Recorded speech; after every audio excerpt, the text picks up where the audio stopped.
Gook and welcome to Real, a program that sheds light on Melbourne from the perspective of young Melburnians. Tonight, we're continuing our theme of adversity and diversity by taking a look at the world of prosthetics, a rapidly developing area of medicine that is helping Australians all over the country overcome tragedy with the aid of artificial limbs. Prosthetics is an interesting field at the moment, with controversial debates over performance-enhancing prosthetic limbs in sport and exciting advances in personal prosthetic technologies.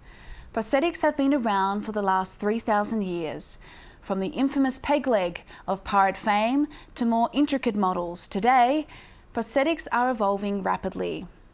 Gottfried von Berlichingen was a German knight who in the year 1504 lost his right arm to cannon fire.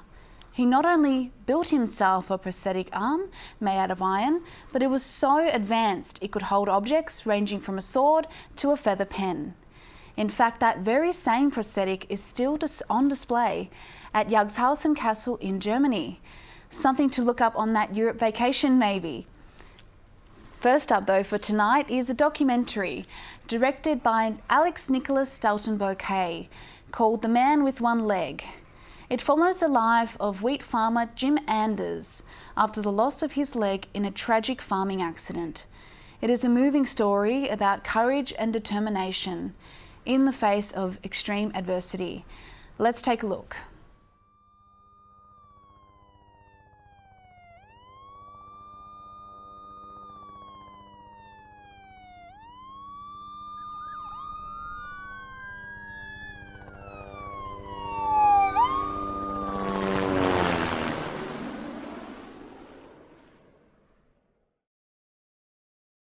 We got a phone call on the day of the accident from Bernie telling us that it had happened and that Jim was being airlifted by the helicopter at the Royal Melbourne Hospital.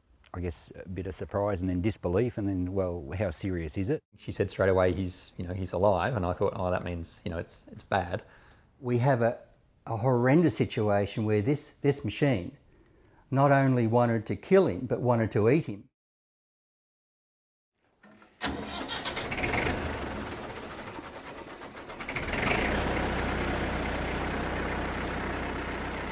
On Saturday morning, about 9 o'clock, I went out to finish a paddock. I only had a little bit to do, and I told Bernie that I would be home fairly early because I had to be at bowls at 1 o'clock. And when I didn't arrive home, she came looking for me. I wondered where he was. I thought, well, he should be home to go into the post office before we have lunch, and then he wanted to go to bowls. So I think I looked out in the direction he was a few times and nothing was coming. In the meantime, I had got off the binder to remove a blockage in the front of the binder, and for some unknown reason the clutch didn't hold on the tractor and it took off and took me with it and tried to feed me through the machine.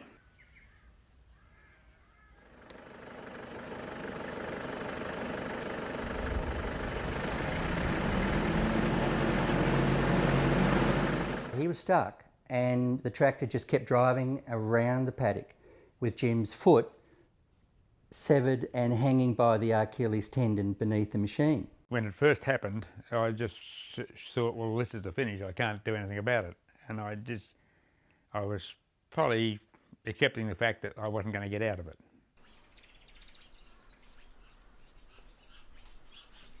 I ended up in there. That's why my foot went in there.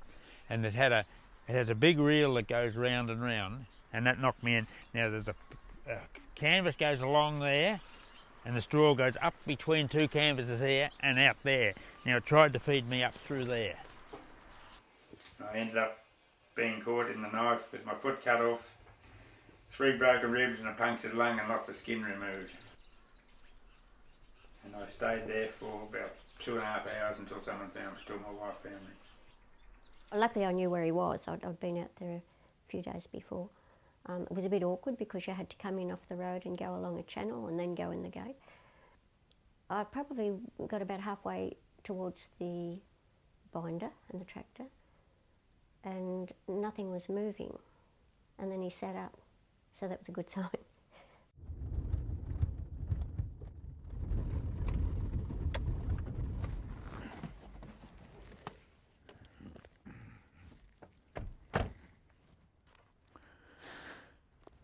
Yeah, so I was trapped on the machinery about here, and I could see the front, and I would wave at the cars on the road, but nobody looked. He was in pain, had a lot of burns from the canvas. Yeah, he looked a real mess. But then I went round the front of the binder and felt his foot, and I thought, well, you know, it's facing the other way, so I can't do anything about that.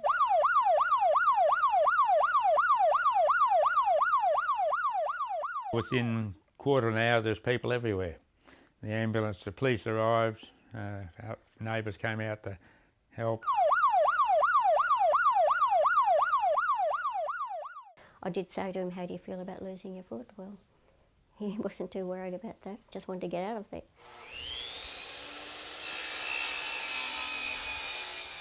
When the SES or whoever arrived, the emergency people, that they didn't know what to do with this piece of equipment. He had to explain to them how to disassemble it. They were going to try and wreck things, but I told them not to do that, to try and take a bolt off behind my head. And anyhow, they got me out.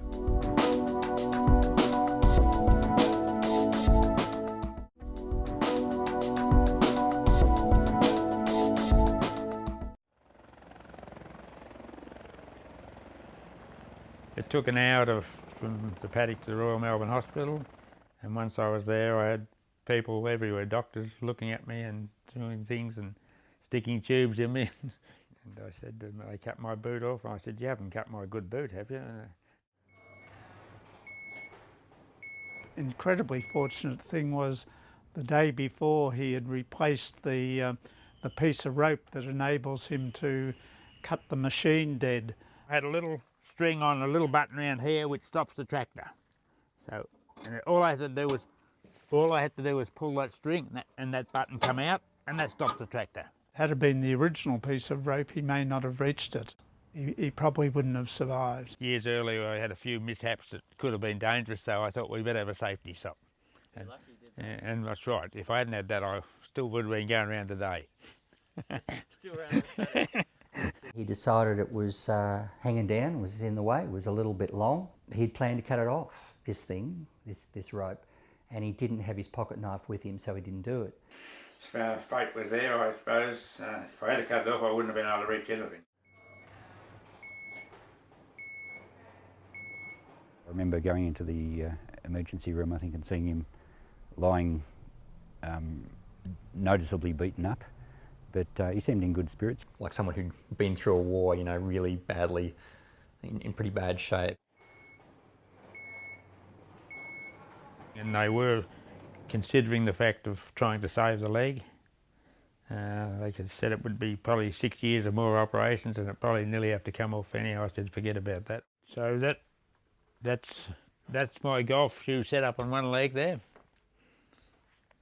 And this is my slipper set up on an old leg, which is the older leg. It's too big for me to wear normally. My stump has shrunk, and they have to make them smaller. So I thought, well, I just leave it inside with an old slipper on, and I just have to change when I come inside. And they're my tubes which I wear on my stump, and they attach to the leg by that serration on the end of it.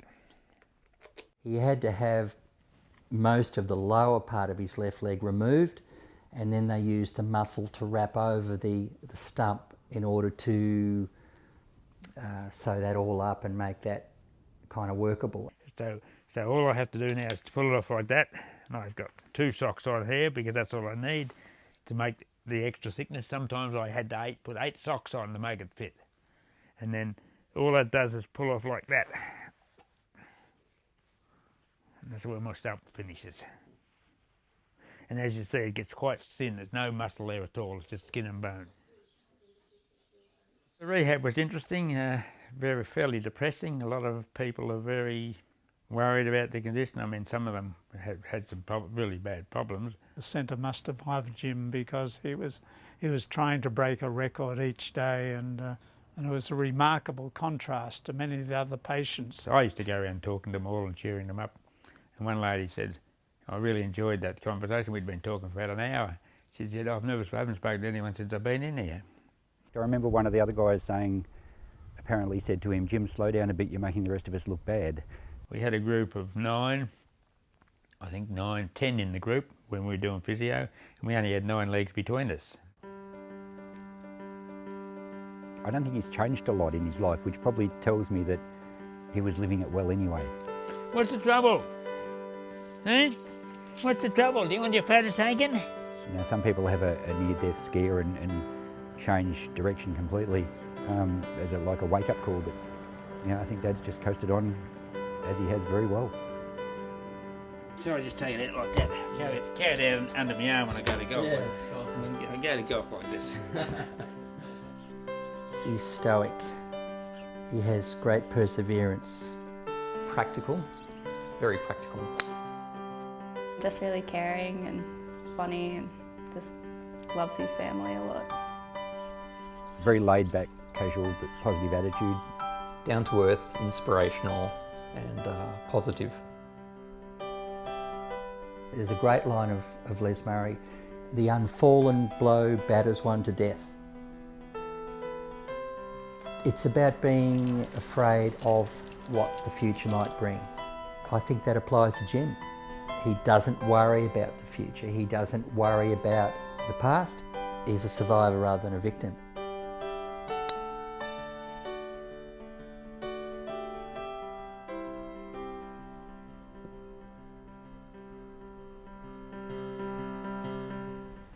It's so amazing to see just how well people can cope with such a horrific situation, and also how well they can adjust to life with the prostheses.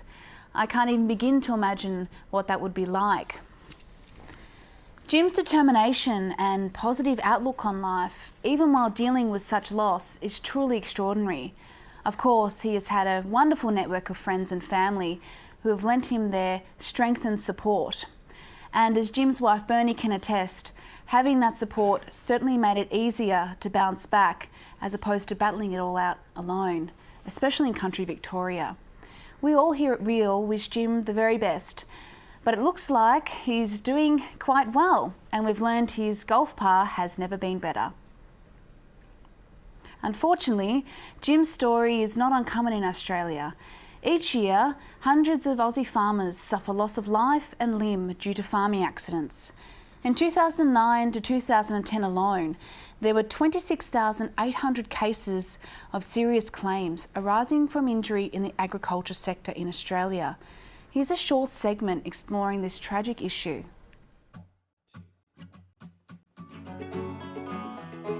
The agricultural industry is an important element of Australia's economy and forms a significant part of our national identity. Almost 93% of Australia's daily domestic food supply is produced by Australian farmers, who provide us with a rich variety of delicious homegrown produce every day.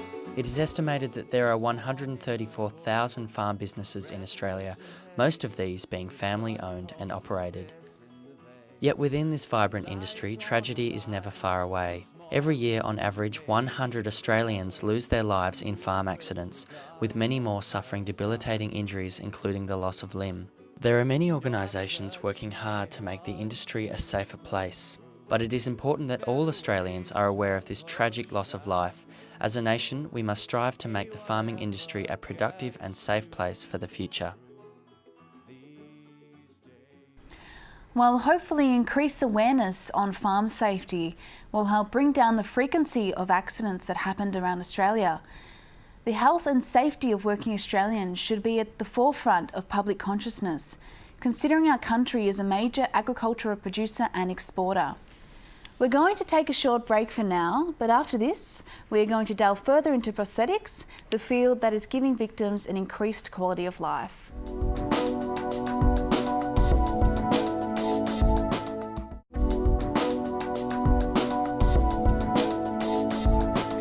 Welcome back to Real. Prosthetics have been around for a long time, and it's truly amazing to see the things we continue to come up with, given how little we had to work with back then.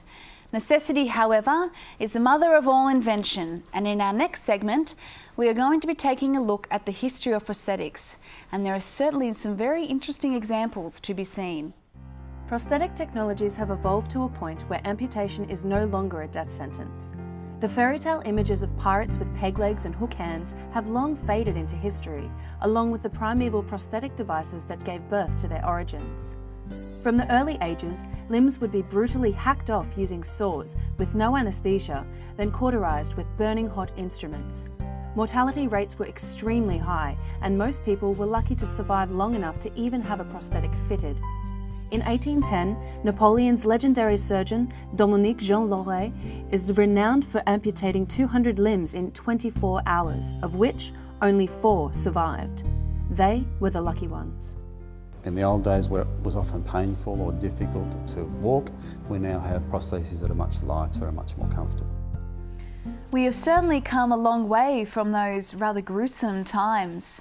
The world's oldest known prosthetics are 2 Egyptian toes, which, believe it or not, date back to around 950 BC and were attached to the mummy of a priest's daughter. For centuries, it has been a common cultural belief that a person who loses their limb in their human life would always be without that limb in the afterlife. To avoid this fate, amputated limbs were commonly saved for later burial with the rest of the body. So, that was the past. Now let's take a look at the future, after which we will be interviewing Rowan English, the head of the National Centre for Prosthetics and Orthotics at La Trobe University.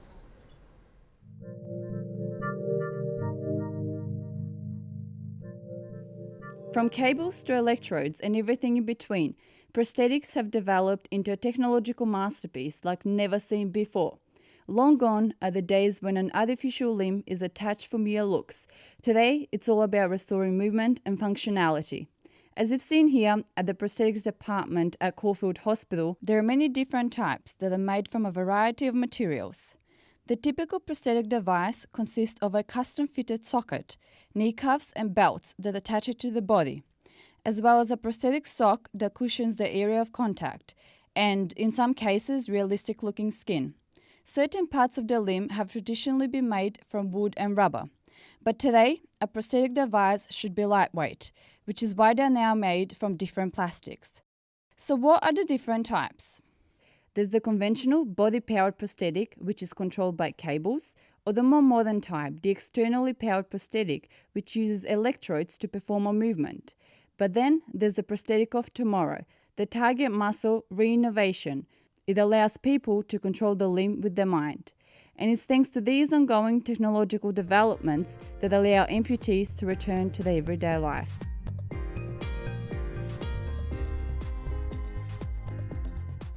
It always amazes me how quickly technology advances. The fact that prostheses could have the ability to feel and respond to heat is truly amazing. I wonder what the future will bring us. Of course, I have here with me someone that might be able to give us a more detailed glimpse into the future. I'm now joined by Rowan English, the head of the National Centre for Prosthetics and Orthotics here at La Trobe. Thank you for being with us, Rowan. Thank you. Now, we've seen earlier in the show just how gruesome some of the earlier models of prosthetics were. How far do you see prosthetics developing into the future? We have a long way to go. I think there's a couple of things to say here. One is that we will probably still continue with some fairly basic prostheses for many people because they're most suitable. But the way things are evolving, we are going to get to some devices that, as you say, can provide some feedback. I think we're looking at moving on towards getting some sense of touch, some sensation, some proprioception, which is the sense of where an arm might be in space that you and I have naturally. There are advances in computer control of knee mechanisms, hands, elbows and so on, that are advancing all of the time. So there's a long way to go. I think we'll see some very exciting stuff coming out over the next couple of decades. That sounds fantastic, but how accessible do you think these newer models will be to people, clients of yours? Well, There will always be those who need the more standard models without the bells and whistles, if you like. But as the newer models develop and provide better safety and better control, then more and more people will need those. As far as accessibility goes, some of them are more expensive and people will need to access funding or pay for them if as necessary. What is the government doing to provide people with prostheses? Currently, the government scheme allows for free prostheses for everybody, and those prostheses are generally fairly standard prostheses, not high-end prostheses. There are insurance schemes such as transport insurance and work insurance that will cover those high-end prostheses. But having been to a national conference recently, we're told that the National Disability Insurance Scheme will cover a lot of those prostheses for those who actually need them. Wow, fascinating stuff there, Rowan. Thank you so much for joining us today. Thank you. Thank you so much for staying with us as well. Before we go, however, here's a sneak peek of Living Music Video, a short film produced for the Trobe's annual Short Film Festival, written and directed by Nick Dalton-Bocquet. Next week, a new host will continue our look at adversity and diversity. Until then, I'm Emily Gook and this has been Real.